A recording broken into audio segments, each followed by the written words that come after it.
Mortgagee Letter 2024-22 was released on November 26th, and it announced the new HECM limit, which will be in effect for 2025.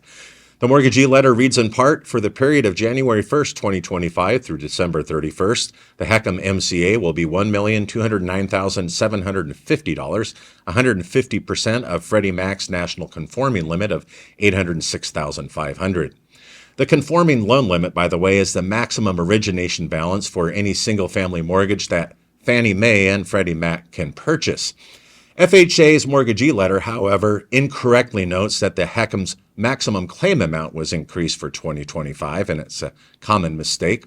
As HECM professionals know, the maximum claim amount, or the MCA, is actually the maximum appraised value up to the HECM limit that can be considered for a HECM loan. Now, the new HECM limit is $59,925 higher than the 2024 HECM limit of $1,149,825. So what happens to the HECM limit if you have a housing market with declining home values? Well, the HECM limit would remain in place or locked until FHFA's HPA, or Home Price Appreciation Index, shows a positive gain that erases any previous losses. Once that happens, then HECM limits are increased.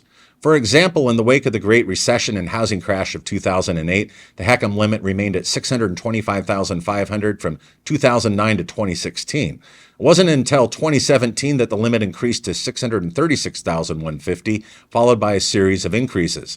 And that's because the HECM limit and the conforming loan limit remain unchanged until subsequent gains in the Home Price Appreciation Index erase those earlier losses. But once erased, the HECM limits do increase again. In other words, if home values fall, the HECM limit is not going to be reduced, but will remain the same. The housing boom has boosted the HECM limit significantly. Consider this. In 2021, the HECM limit was $822,375, which increased to $1,149,825 in 2024. That's a gain of $327,450 in additional home value that can be considered when calculating a HECM loan's gross principal limit.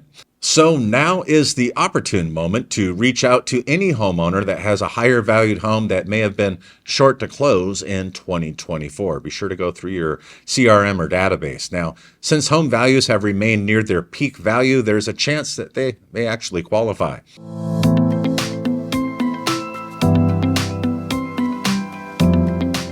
Can a recent dip in Treasury yields be attributed to the Trump effect? On the Monday before Thanksgiving, Treasury yields on 10-year Treasuries slipped to their lowest level in nearly a month, and that may suggest investors' concerns about tariffs and inflation could be eased by one of Donald Trump's recent cabinet picks. That according to a recent Investopedia column. Investor concerns about inflation heavily influenced Treasury yields, so some economists are suggesting the dip could reflect optimism among traders that Trump's pick of Scott Bessent for Treasury Secretary could temper some of the president-elect's plans for tariffs. Economists widely believe that Trump's campaign trail proposals of high tariffs on foreign products, including a 60% tariff on Chinese goods and a tariff as high as 20% on goods from every other country, would push up prices for consumers and also stoke inflation. However, what these economists overlook is that Trump uses the threat of tariffs as a negotiation tool.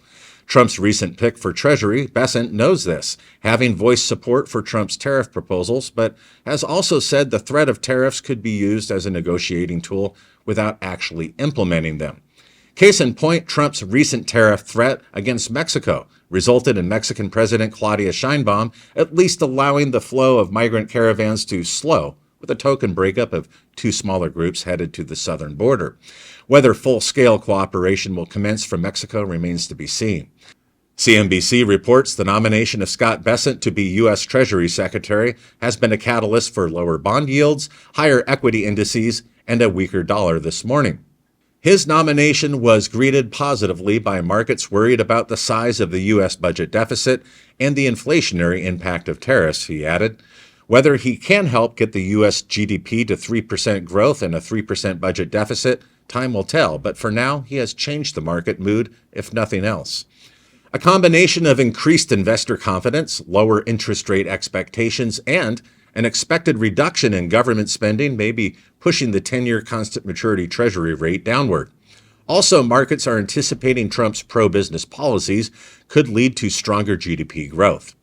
This increases the demand of riskier assets like stocks and reduces demand for safe haven assets such as Treasuries, driving yields higher.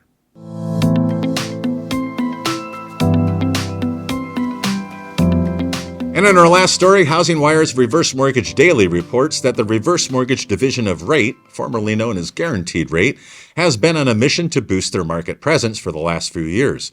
According to Home Equity Conversion Mortgage or HECM endorsement data that was compiled by Reverse Market Insight, the company grew their endorsement volume by 870% year-to-date through July.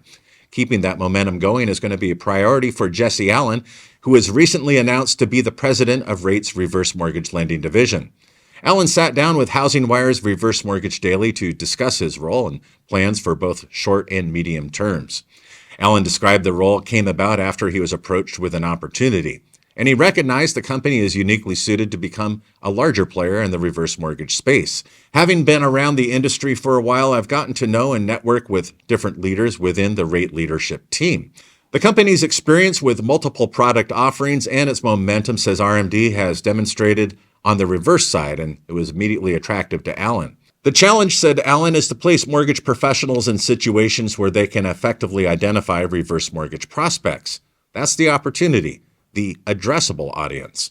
So in one sense, you're not creating that demand. It already exists. Instead, you're helping folks identify the pain points and opportunities in real time. Prior to joining Rate, Allen worked for American Advisors Group and served as president of OneTrust Home Loans. Allen has over 35 years of experience in the financial service industry and has also been interviewed here on HECMWorld. Also joining Allen is Greg Pahel, who will be Rate's EVP of Consumer Direct Reverse Lending. And that concludes another episode of HECMWorld Weekly, the nation's only weekly podcast, bringing you reverse mortgage news for you, the mortgage professional. We do have an audio companion of this podcast, which you can listen to and subscribe on Apple Music, Spotify, and on Podbean. Thank you for joining us, and be sure to return next week for more reverse mortgage news on the go.